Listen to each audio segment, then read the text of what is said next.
Se sabe que las acciones tienen consecuencias. También se sabe que las creencias tienen implicaciones. Lo que una persona cree es la fuerza principal detrás de su propio comportamiento. Toda persona en el mundo cree que algunas cosas son correctas y otras incorrectas. Por ende, toda persona tiene algún sistema de moralidad y ética. Mientras comenzamos este estudio acerca de la importancia y el origen de la moralidad y la ética, es conveniente hacer una breve definición de términos. La palabra moralidad viene del latín mores, que significa hábitos o costumbres. Por tanto, la moralidad es el hábito de seguir las reglas de conducta apropiada. Ética viene de una palabra griega que quiere decir carácter. Según el diccionario estándar, la ética es la disciplina que se ocupa de lo que es bueno y malo, o correcto e incorrecto, un grupo de principios morales o una serie de valores. Entonces, la ética es el sistema que una persona usa para determinar las cosas que son correctas o incorrectas. La moralidad y la ética tienen que ver con la conducta apropiada, el deber y la virtud, o en otras palabras, con la manera en que debemos comportarnos. La pregunta ahora es, ¿cómo deberíamos comportarnos? Si existen los conceptos tales como lo bueno y lo malo, lo correcto e incorrecto, ¿cómo hacemos para determinar si un caso en particular es correcto o incorrecto? A veces la gente no está de acuerdo en la manera exacta de decidir si algo es correcto o incorrecto. Sin embargo, todos estamos de acuerdo que algunas cosas son correctas y otras incorrectas. La moralidad y la ética son características que los seres humanos aceptan universalmente. Por tanto, se debe explicar su origen. Existen solo dos opciones. La moralidad y la ética se originaron en la mente de Dios, quien es la fuente de bondad, o tuvieron un origen en el hombre.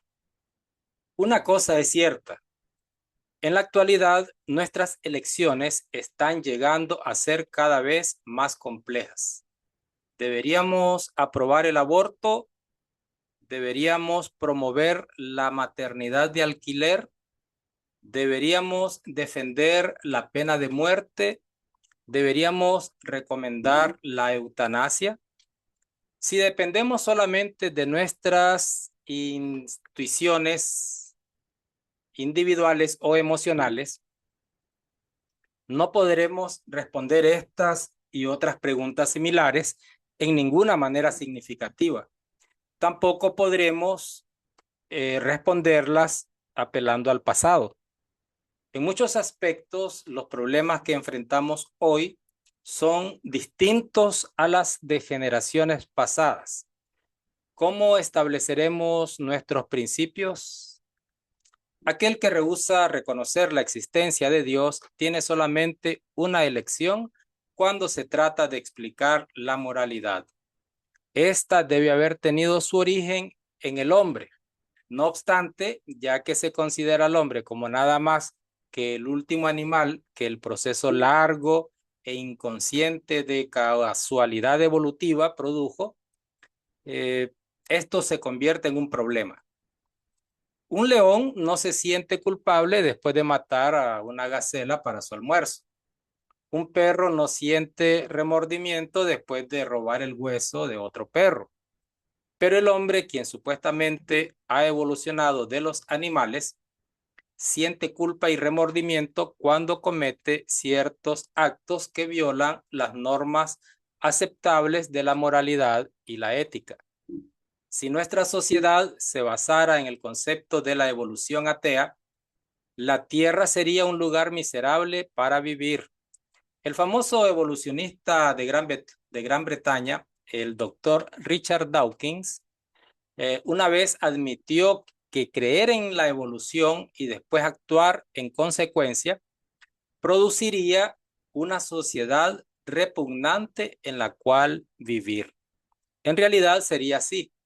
Algunos años atrás, otro evolucionista muy conocido, el doctor Desmond Morris, escribió un libro, El simio desnudo, acerca de la evolución del hombre.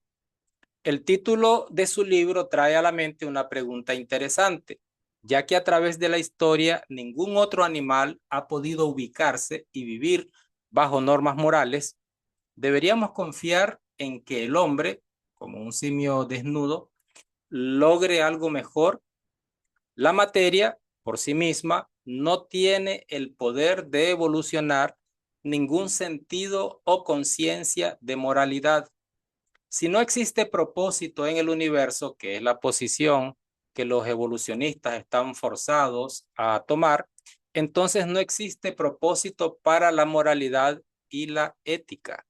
Por tanto, los incrédulos deben argumentar y argumentan que no existe estándar final o verdad ética y o moral, y que en el mejor de los casos la moralidad y la ética son diferentes para cada persona. Si esto fuera cierto, nadie puede sugerir que la conducta de otra persona es incorrecta o que esa persona debería o no debería hacer algo. La verdad es que los incrédulos no pueden explicar el origen de la moralidad y la ética, sea que el individuo esté dispuesto a admitirlo o no. Si Dios no existe, entonces el hombre vive en un ambiente donde cualquier cosa vale. Cuando el famoso autor Fyodor Dostoyevsky escribió su libro Los hermanos Karamazov, hizo que uno de los personajes principales declarara, si no hay Dios, todo es permitido. ¿Cuán verdadero? Si la evolución es correcta y Dios no existe, la gente puede hacer todo lo que quiera. Por consiguiente, sería imposible formular cualquier sistema de ética para diferenciar entre lo correcto e incorrecto. Sin una forma de alcanzar una conclusión racional en cuanto a la ética, el hombre se encuentra perdido en un mar de desesperación donde el poder tiene la razón, donde el fuerte aplasta al débil y donde cada hombre hace lo que es correcto delante de sus propios ojos. La moralidad y la ética sin Dios no es un retrato bonito como las siguientes investigaciones de algunos sistemas diferentes de moralidad que documentan claramente. Por ejemplo, el relativismo dice que no existen reglas universales para determinar la moralidad y la ética, ya que se considera a todo sistema de valores como el resultado de la cultura y el medio ambiente. Entonces, un sistema es exactamente tan bueno como el otro. Ningún sistema tiene el derecho de reclamar que es el sistema correcto o que el hombre debería usar para determinar sus acciones. Según el relativismo, si una sociedad quisiera matar a todos los niños de 8 años de edad o menores como medio de control de población, nadie podría decir legítimamente que eso es algo incorrecto. Sin embargo, todos los seres humanos entendemos que algunas cosas son correctas y otras incorrectas. De hecho, es difícil o imposible encontrar una sociedad en la cual se aplauda a un hombre que traicione a los que le ofrecen su amistad, mate voluntariamente a sus propios hijos o cometa traición contra su nación.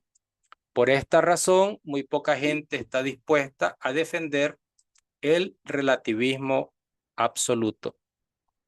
El hedonismo es la filosofía que indica que el objetivo de la conducta moral es lograr el placer más grande posible con la cantidad más pequeña de dolor.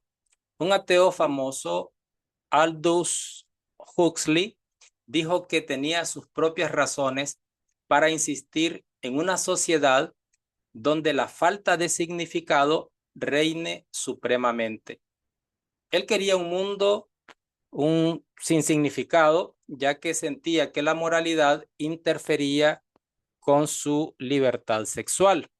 Usted no tiene que leer entre líneas para entender su punto. El hedonismo básicamente dice que si una acción provee placer a la persona que la está realizando y realmente no daña a nadie, entonces es aceptable. Considera las consecuencias finales de esta clase de pensamiento. Las enfermedades que se transmiten sexualmente se están extendiendo en grandes proporciones a través del siglo. Los embarazos de adolescentes son incontrolables. Muchos bebés nacen infectados con enfermedades mortales como el SIDA, ya que sus madres contrajeron esas enfermedades durante su embarazo y las transmitieron a sus hijos aún no nacidos. En muchos lugares los divorcios son tan comunes que ahora igualan o superan el número de matrimonios. Las ciudades están llenas de violadores, acechadores y abusadores de menores. El utilitarismo es el sistema de creencia que sugiere que lo bueno se determina por lo que produce la mayor cantidad de placer para el mayor número de gente. Se encuentra una explicación exacta de este punto de vista en un libro de Catherine Tait, la única hija del renombrado agnóstico inglés Bertrand Russell. En Mi padre Bertrand Russell, la señora Tait describió cómo fue vivir en la familia Russell con sus hermanos. Por ejemplo, comentó que su padre creía firmemente que los padres debían enseñar a sus hijos inmediatamente que ellos han entrado a un mundo moral. Pero como cualquier evolucionista, su padre tenía problemas en defender tal posición. La señora Tait relató en su libro que de niña decía, no quiero hacerlo, ¿por qué debería hacerlo?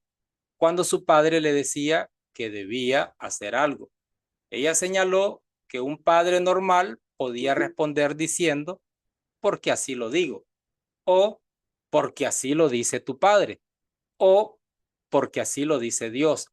Sin embargo, Bertrand Russell no era un padre normal. Él decía a la joven Catherine, porque más gente será feliz si lo haces que si no lo haces. ¿Y qué? Ella gritaba, no me importa la otra gente. Su papá contestaba, pero debería importarte. En su ingenuidad, Catherine preguntaba, ¿pero por qué? Su padre entonces respondía, porque más gente será feliz si lo haces que si no lo haces. Al final, la señora Tait escribió, nosotros sentíamos la presión de su rectitud y obedecíamos, pero la razón no era convincente, ni para nosotros ni para él. ¿Sería convincente para cualquier ser humano racional? El situacionismo es la idea que indica que algo es correcto porque una persona decide que lo es en algún caso dado. Según esta filosofía, no existe nada que siempre sea correcto o que siempre sea incorrecto. Cada situación individual determina la corrección de una acción.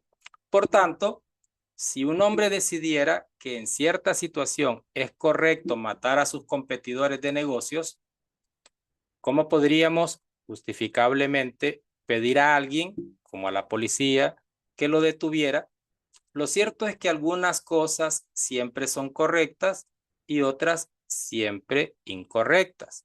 El situacionismo no es una filosofía útil, ya que contradice la moralidad absoluta que todos los seres humanos reconocen como legítima y necesaria. Además, cuando dos personas se encuentran en una situación polémica de la vida real y uno quiere hacer una cosa mientras que la otra quiere hacer otra completamente diferente, entonces, ¿quién está en lo correcto? Sin ningún sistema absoluto, ¿a quién le corresponde la elección? El determinismo es la idea que indica que el hombre realmente no es responsable de sus acciones. Esta creencia declara que el largo proceso evolutivo ha infundido en el hombre ciertos instintos que determinan sus acciones. Entonces, según este concepto, una persona puede hacer cualquier cosa que desee sin asumir la responsabilidad de sus acciones. Por ejemplo, si una persona roba algo, ¿quién será responsable? El determinismo diría que su pasado evolutivo es responsable o que sus genes lo impulsaron a hacerlo. Pero el sentido común nos dice que toda persona racional es responsable de sus acciones. En caso contrario, ¿por qué nos tomaríamos la molestia de tener leyes, policías, cortes, jueces o cárceles? La creencia de una persona impacta grandemente su comportamiento. Se puede ver este hecho al considerar los efectos de las creencias incorrectas concernientes a la moralidad y la ética. ¿Qué precio terrible hemos pagado por nuestras creencias incorrectas y las acciones que se basan en esas creencias?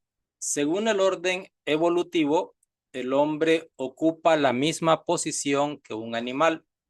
Él puede ser más inteligente, más intelectual y más intrigante que sus homólogos en el reino animal, pero básicamente todavía es un animal. Por tanto, surge la pregunta, ¿por qué se debería tratar al hombre de manera diferente que a un animal si su vida no tiene más valor? Lo cierto es que no existiría razón para hacerlo. Según el punto de vista evolucionista, desde la cuna hasta la tumba, la vida es algo desechable. Por ende, no es una sorpresa que se destruya a los seres humanos débiles y no deseados como si fueran animales. En enero 22 de 1973, en un voto de 7-2, la Corte Suprema de Estados Unidos decidió que el embrión humano que crece en la matriz humana ya no es humano, mejor dicho, es una cosa que se puede desgarrar, sacrificar y arrojar en el depósito de basura más cercano. El punto al cual algunos llegarán para justificar esta posición desafía toda descripción. Según Charles Darwin, los miembros más débiles de la sociedad son incompetentes y bajo las leyes de la naturaleza normalmente no sobrevivirían. Cuando un caballo de carrera perfecto tropieza y rompe su pata, e incluso el veterinario más hábil es incapaz de curarlo, a menudo se saca de la miseria al animal al dispararle en la cabeza. Sin embargo, ese caballo de carreras no es el padre, madre, hermano o hermana de alguna persona, razón por la cual le disparamos a los caballos, ya que la naturaleza selecciona en contra del animal más débil y ya que se considera al hombre como un animal, ¿por qué debería el hombre esperar un mejor trato? ¿Quién es más débil que un pequeño bebé que crece en la matriz? El bebé no puede defenderse por sí mismo, no puede alimentarse por sí mismo y no puede aún hablar por sí mismo. Él o ella depende completamente de su madre. Entonces, es una sorpresa que algunos estén dispuestos a dispararle en la cabeza figurativamente, y asesinarlo a través del aborto como si fuera tan inútil como un caballo lisiado? Una vez que se considera a los indefensos, débiles y pequeños como inútiles, ¿quién será el próximo? ¿Será el indefenso, débil y viejo? ¿Serán aquellos a quienes la enfermedad los hace incapaces de sobrevivir en una sociedad que valora la belleza y la fuerza? ¿Serán aquellos cojos, ciegos o lisiados? ¿Serán aquellos cuyo coeficiente intelectual está debajo de cierto punto o cuya piel tiene un color diferente? Algunos en nuestra sociedad ya están reclamando que se legalice tal proceso de limpieza, promoviendo eufemismos tales como la eutanasia o muerte piadosa. Después de todo, les disparamos a los caballos. El fallecido ateo de la Universidad Harvard, George Gaylord Simpson, una vez escribió que la moralidad solamente surge en el hombre. Al decir esto, verificó, sin quererlo o no, el hecho que la moralidad es algo único de la humanidad. Nunca dos simios se sentaron y dijeron: oye, tengo una buena idea. Hoy hablaremos de la moralidad y la ética. Pero frecuentemente se enseña a los niños que ellos no son nada más que simios desnudos y ellos son lo suficientemente inteligentes para entender exactamente lo que eso significa. Convenza a los niños que ellos evolucionaron de los animales y actuarán como animales, con armas explosivas. Los jovencitos, algunos tan jóvenes como de 10 u 11 años de edad, que guardan rencor o quieren marcar un récord. Caminan por los pasillos de colegios, aulas y bibliotecas. Disparan hasta que hayan vaciado cada cartucho de sus armas y contemplan con alegría cómo los casilleros, maestros y compañeros de clase caen a sus pies. Luego, los padres, administradores y amigos se congregan en medio de la escena sangrienta y se preguntan: ¿en qué nos equivocamos? Pero, ¿por qué deberíamos horrorizarnos y enfocarnos por tal conducta? De acuerdo a las leyes naturales, solamente el fuerte sobrevive. Se les ha enseñado a los niños que la religión es una señal extrema de debilidad interna, un apoyo que la gente muy débil y cobarde usa para excusar sus propios problemas. Entonces, ¿por qué deberíamos sorprendernos en absoluto cuando ellos actúan según esta enseñanza, incluso violentamente? Después de todo, la ley de la naturaleza es matar o ser muerto. La verdad es que claramente solo el enfoque que indica que la moralidad se originó en la mente de Dios es lógico y consistente. Solamente el enfoque que considera a Dios puede proveer una serie objetiva y absoluta de moralidad y ética. ¿Pero por qué? La moralidad verdadera se basa en el hecho de la naturaleza inmutable de un Dios todopoderoso.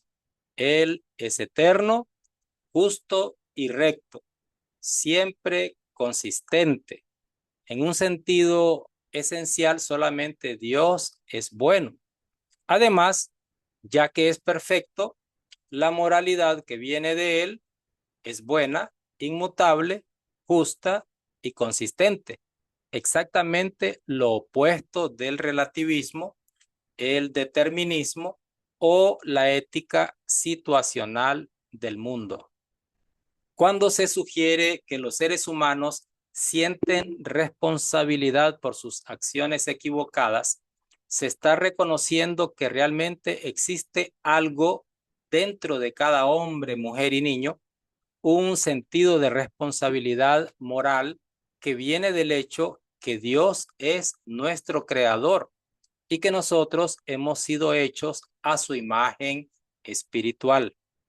Así como el alfarero tiene potestad sobre la arcilla que molda, nuestro Hacedor tiene potestad sobre su creación, ya que en su mano está el alma de todo viviente. Como el personaje bíblico Job aprendió demasiado tarde, Dios no es un hombre con quien se pueda discutir. Todo lo que Dios hace, manda y aprueba es bueno.